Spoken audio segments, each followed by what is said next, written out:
right, let's do it. Welcome back to the Broken Home Podcast, everybody. Thanks for joining us. Tonight, we have one hell of an inspirational guest. I want to introduce to you Jorge Urrea. How you doing tonight, George? I'm good, man. Thank you for having me. I appreciate the invite. Hey, no problem, man. It's an honor to get to speak with you. We always take it right back to the beginning. Why don't you tell us where you're from, where you grew up? So again, my name is Jorge Urrea. I am from the city of El Monte, California, which is about 12 miles east of downtown LA. And yeah, I moved around a little bit as a kid and then finally settled down in the city of Almani. Do you come from a large family, George? When I was a kid, like from the ages of like 5 to maybe like 9.5, it was just myself, my older sister, and my grandmother, which was my mom's mom. And then from the age of like 10 and on, it was just myself, my mom, my sister for a little while, and my little brother. What was it like growing up with your mom and your sister in a predominantly female household then?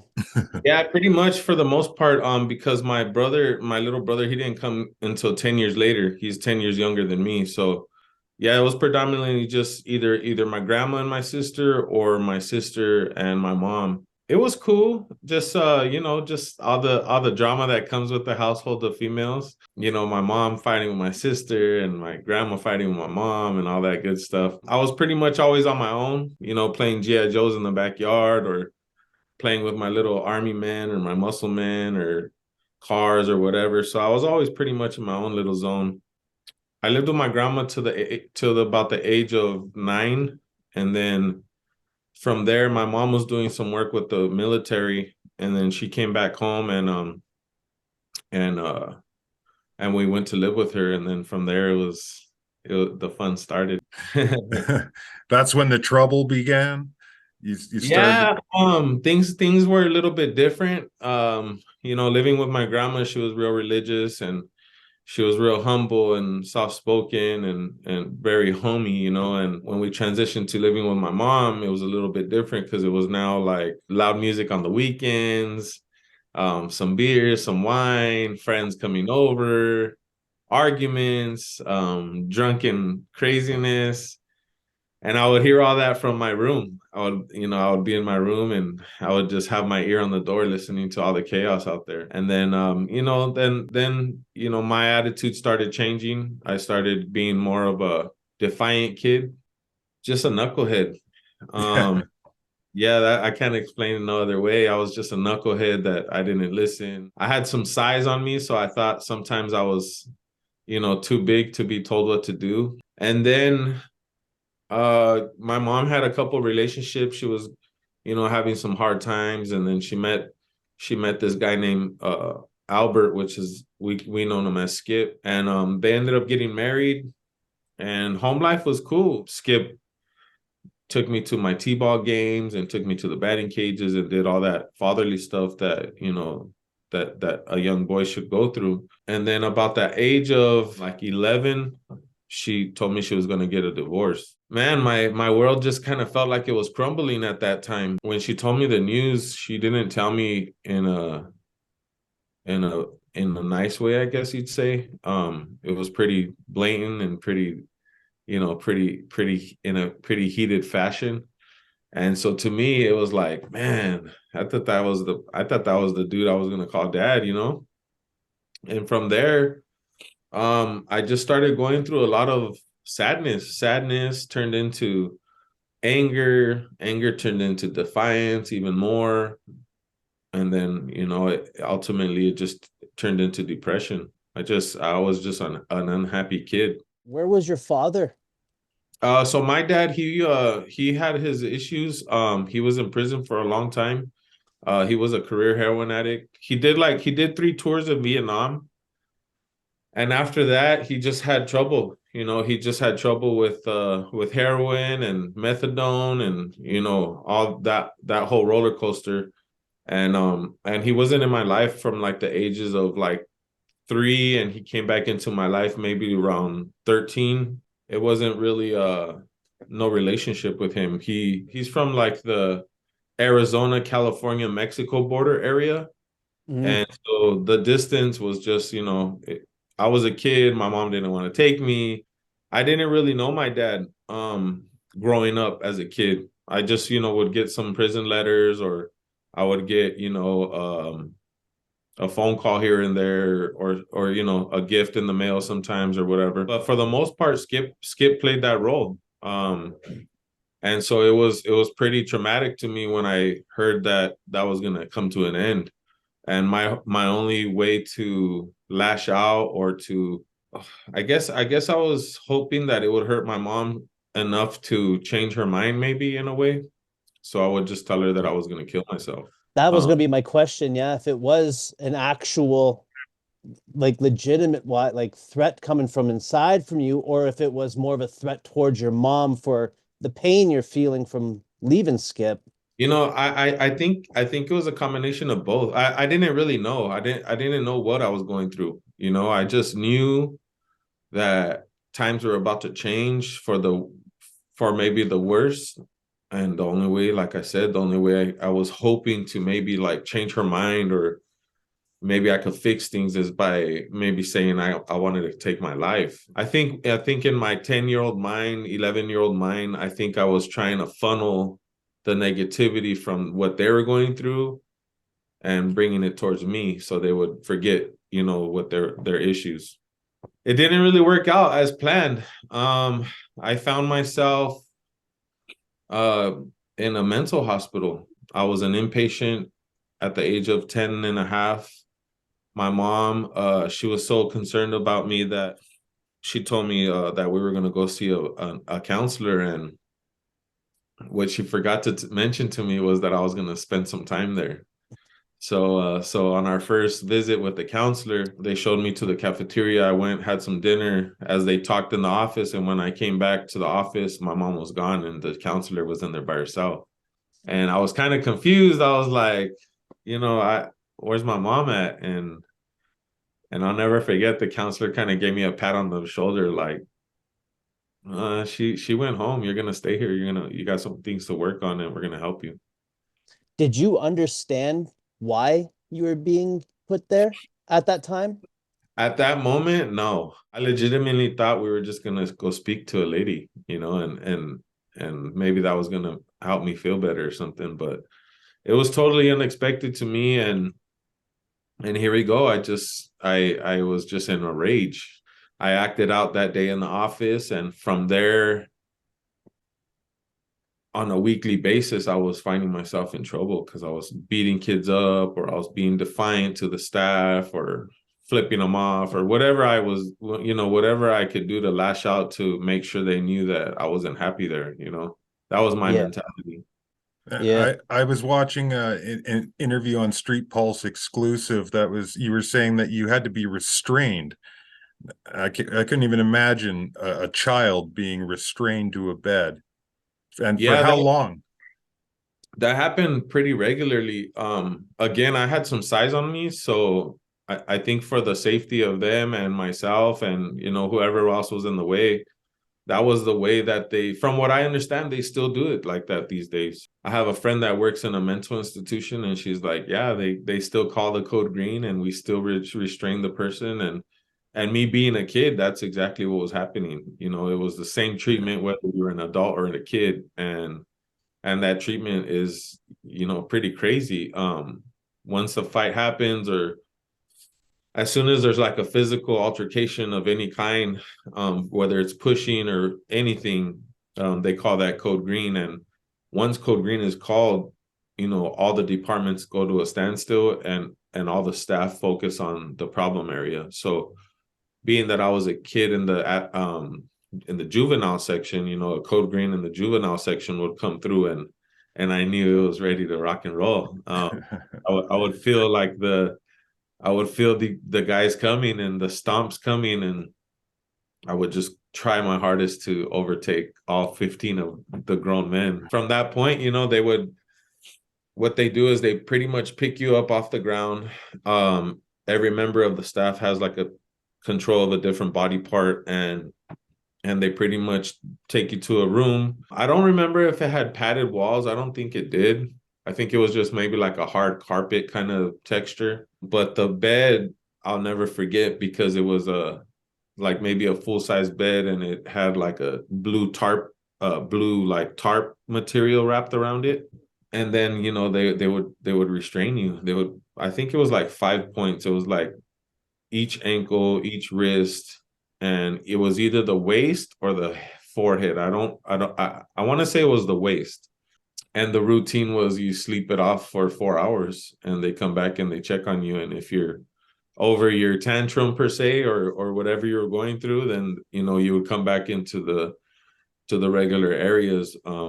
And if not, they would leave you in there longer. It was all up to me. So I'm surprised at the tactic of how you ended up staying there, for a facility to kind of do that where you're so shocked at, like, I mean, talk about giving someone abandonment issues at a very young age. Like, did that play any part as you were growing up? the way it impacted me in a negative way was just my rage. I didn't really focus too much on the trust issues and the abandonment part. I just remember just being mad. Like, a teacher would tell me to do something and I would tell her no. And I didn't really care what the consequence was. And I think what it did, like all through growing up and going through all that stuff, unfortunately, I think it's taken a toll on the way my relationship is with my kids. Because since I was a kid, like I've always I never had a problem being alone. You know what I mean? Even as an adult, like I rarely hang out with a group of people. I rarely go out anyways. Like, I'm always home. I like to be always, pretty much to myself, because that can kind of go back to trust issues. Like, I don't really trust too many people. I don't really trust most people. So and unfortunately, me kind of being alone, whether it was growing up because my mom was always at work or whatever the case was, I think it took a toll on the way my mentality is towards the time that needs to be spent with my own kids. And that's probably the part that I'm working on so hard right now in my life. All the other parts are mended, and everything is going great, but I can honestly say that the last part that I need to fix in my life is the relationship with my 4 kids. And that's hard because growing up, I don't like holidays isn't really a big thing to me. Shoot, I just realized Thanksgiving's in a couple days, and it's not really a worry for me. You know what I mean? It's just, to me, it's another day. And and I got to work on that, because it's not fair to everybody around me that I think like that. And so little things like that affected me, that are affecting me now, that were kind of planted in my head as a kid, Yeah. is the residual. Yeah. When you were in that hospital, how long was it before you were able to see your mom? Was she able to come visit you? Um, I think what happened with that situation is I was such a badass kid that I think they ended up using as an incentive for me. Like, if you're good this week, we're gonna invite your mom to come and you guys can have lunch together or something like that. I think that's where it was at. And finally, I think it was about 6 months later, I was reunited with my mom again. And of course, I was, excited, and my mom was excited, and the love was just like, it was almost like, visiting someone that you couldn't bring home with you, and that was probably part of me being a better kid in that system, and I started working towards getting out of there. You ever talk to Skip again? Oh yeah. So crazy story about that was that I think I was maybe like 6 months into being at the Charter Oak Hospital in Torrance, California.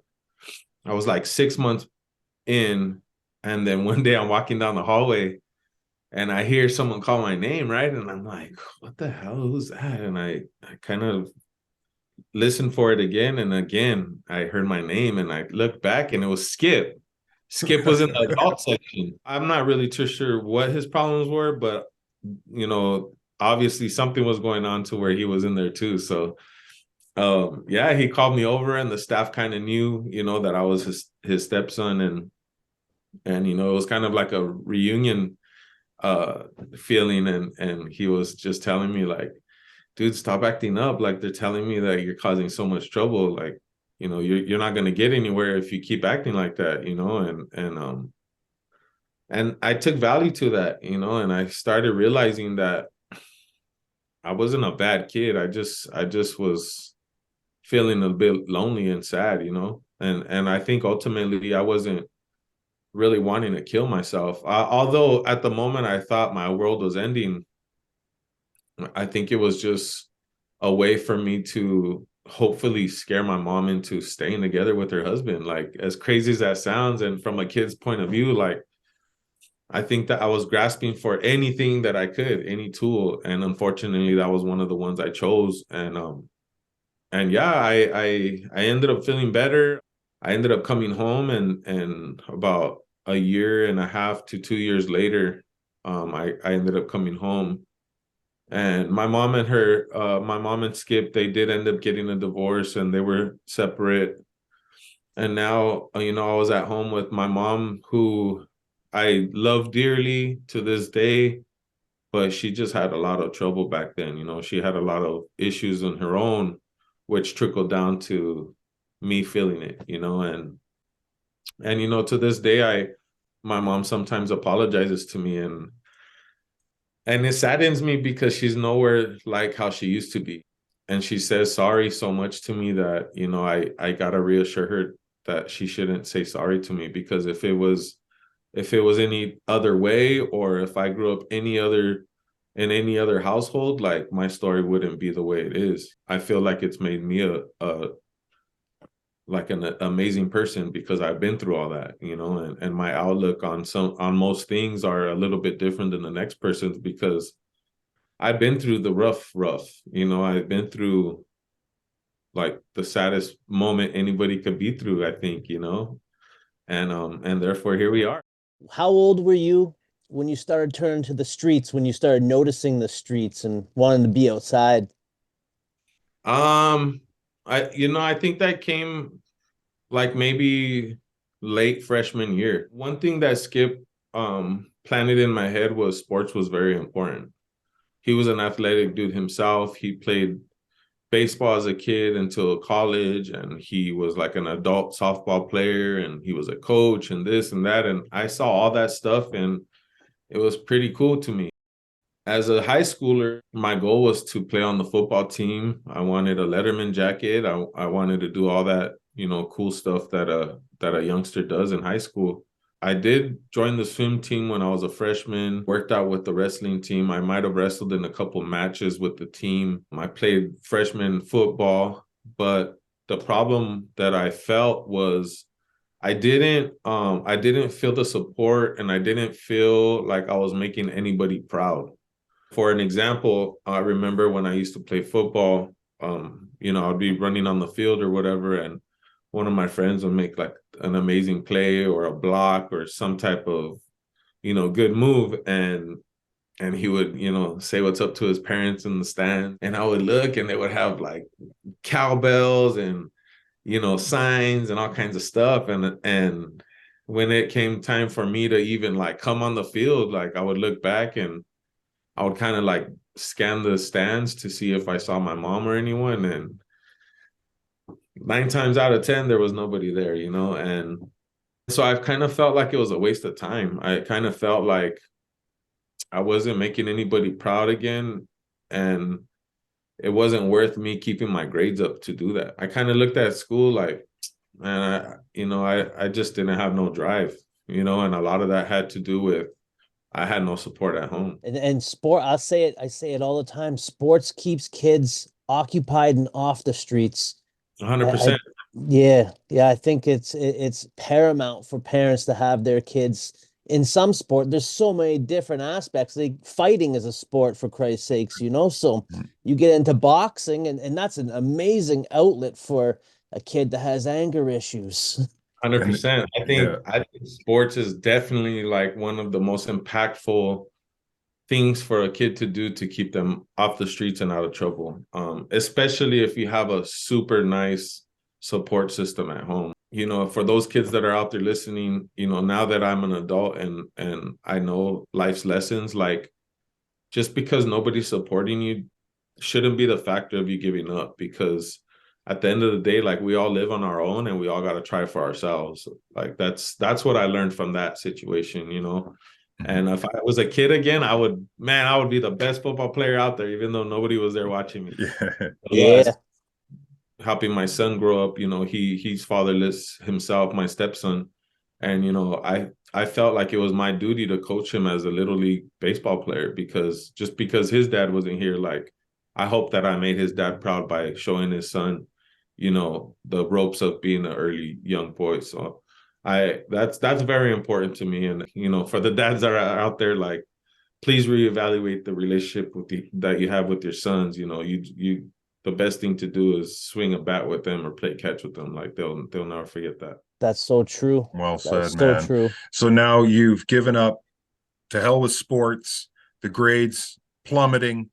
What Heck yeah. happens next? So I gave up on all that stuff. I started being, again, defiant as I can be in school, not going to school. You know, I started falling into the whole street life that back in the 90s, it was the house parties, the ditching parties, anything other than to go to class. And I was the first one in line for those activities. Like, I wanted to be so far away from school. And unfortunately, when the kids aren't in school, they're not up to anything good. Like, and that's where I was at. I wasn't never battling any like dependency issues, like no alcohol or drugs or anything like that. My thing was just always causing chaos. Like, whether it was fighting, you know, vandalism, whatever it is, like, I was just ready. Was it the adrenaline? Did you like getting that adrenaline rush? Yeah, 100%. I just like the fact of hearing sirens chasing me, or, Yeah. you know, the cop on the loudspeaker sounding so frustrated because I'm hiding from him or whatever it is, you know, like. Sounds like we found your substance. Yeah, that's what it was, you know. Violence, chaos, and inflicting harm was my drug, you know. That's what I lived for and woke up for. You suffered a pretty tragic event. We're going to fast forward a bit, and you're on a trip out to Nevada, Yeah. and you run into a rival gang. Can you tell us what happened that day? Shoot. I think I had been to Vegas one time prior than that, but it was like maybe for a work trip or something. So this particular trip that me and my brother were taking, we're excited for it. We're willing to turn off our cell phones, leave our wives, and just disappear for the weekend, just to get out and enjoy a car show that happened to be in the Las Vegas area. And we made that decision and we left. And on the way, we stopped in a pretty rural city called Baker, California. It's like 90 something miles before reaching actual Las Vegas. This time, which was the early 2000s, it was like the last piece of civilization through that 100-mile stretch of the desert. So everybody stopped there to refuel and, you know, get food or whatever. And that's exactly what we did. We stopped there and we got a couple beers and you know, like I said in the other podcast, growing up at this time, I had 3 kids already, so I didn't really have too much money to spare. So what ultimately led to this event was me stealing a piece of pizza from AM/PM and walking out of the door. When I walked out of the door, that's when I was face to face with someone that I didn't know was an enemy gang member. It just so happened that he saw the tattoos on the back of my arm that are gang affiliated, and when he opened the door for me and I walked out, he noticed the letters. And at that point, we kind of there was a little bit of a confrontation. And then at that moment, my brother had no clue. He was paying for his stuff like a normal citizen in the store, as I was dealing with this little confrontation outside, which I didn't think was as big as it was. At that time, Omar, he turned out to come to exit the store. And as he exited the store, he saw what was going on. And now we were shoulder to shoulder. And we were confronted with, like, people said there was like 11 carloads of guys and girls, but I know for a fact there was between 15 to 20 dudes that were in front of us. And we started swinging, and I just remember us maybe like yelling out our aggression because we were just fighting waves of people. And at that point the shots rang out, and it was just a barrage of gunfire, it felt like. And through the very early shots, the ones that dropped me first, and I ended up getting hit in the ankle and the knee, twice in the left side of my stomach and once in my forearm. And it was like hollow point 40 caliber weapon, and like that tore me up, and the whole time I was on the ground, I don't remember like yelling or anything dramatic like that. I just remember looking over my shoulder, and I see Omar standing there, kind of looking towards where the gunfire was coming. And for a quick second, it seemed to me like, on the movies when there's a gunfight and the dude's getting riddled with bullets and he's like, doing that whole action. That's kind of like what I thought he was doing. Like, I thought they were just like filling him up with lead, but it wasn't that. I think what happened is he was flinching because he was kind of stuck in the moment, and the gunfire was making him flinch. I think there was like 18 gunshots fired. And I think the second to the last one got him. It got him in the jaw, it severed his spinal cord, and it came out the top of his head, and he died instantly. Now it was like, things got a little quiet for a second, and I was kind of like thinking to myself, like, what the hell just happened? It was just so crazy how fast something can change from like good to like the worst nightmare ever. And I was living it firsthand, and I could see Omar laying like 6 feet away from me over my left shoulder, and he's not moving, and I'm calling him. I'm trying to get him to look towards me, but it just never worked. And now it was like just a bunch of people just trying to help us. What I do remember in great detail is that it seemed like when the shooting was happening, like it was just pure chaos and just like destruction everywhere. People running, cars burning rubber, like obviously the gunfire, and it just sounded like a cannon just going off and off and off, just explosions. And then all of a sudden, like everything just got quiet. And I just remember thinking to myself, like, what the, like, we're in the middle of the desert, we're about to die right now, and I couldn't help but to call my mom. I got my cell phone out of my pocket. I dialed it with my right hand because my left hand was all mangled, and I called my mom, and she was having a gathering at her house, and her husband at the time answered the phone, and he's like, "What's up?" And I'm like, "Hey, we're on our way to Las Vegas, and we just got shot, and I think Omar's dead, and I got shot I don't know how many times, and I don't know what hospital I'm going to. I don't know what's happening, but I just want you guys to know that this is what's going on." So my mom got on the phone, and through all the crying and the yelling and this and that, like she just told me I'm on my way, and I love you. And I told her I loved her too. And I hung up the phone, and like people were checking my pulse. And I was there for a total of like almost 3.5 hours until the helicopter landed and picked me up. Omar had died instantly.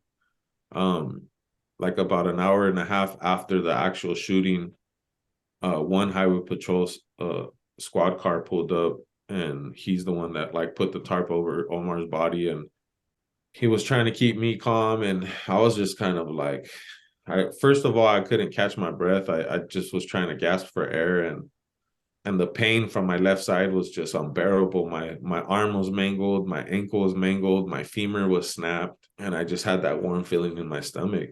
And I think I mentioned it to the highway patrol officer that I had a warm feeling in my stomach. And at the time that I said that, some lady, which was probably just passing by, she was like, "He has blood on his shirt."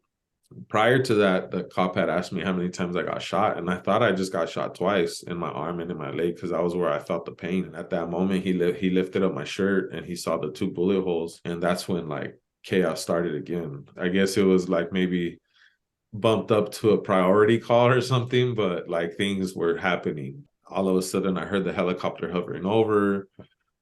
Just multiple medical personnel were just like hovering over me, and it was crazy. It was just I just couldn't believe that I was in that situation.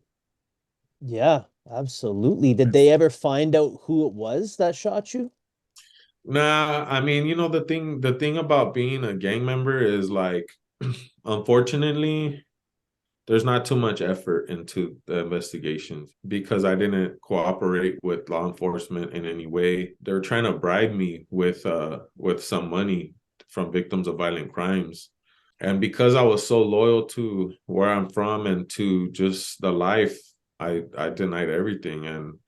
And the disappointment on these people's faces when I told them like I didn't care about the money, and to retaliate to me with because of the decision I made, they were like, "You should have died too. It probably would have been it probably would have been easier for us to solve the crime." The only reason I even went there was to get my property back. They had my phone, they had my jewelry, they had my clothes, everything. And when I got out of the hospital like a month and a half later, that was my priority, to get my belongings back. And they gave me my stuff back, and they pretty much said like, "You're an idiot," and I was fine with that. I had bigger things to deal with.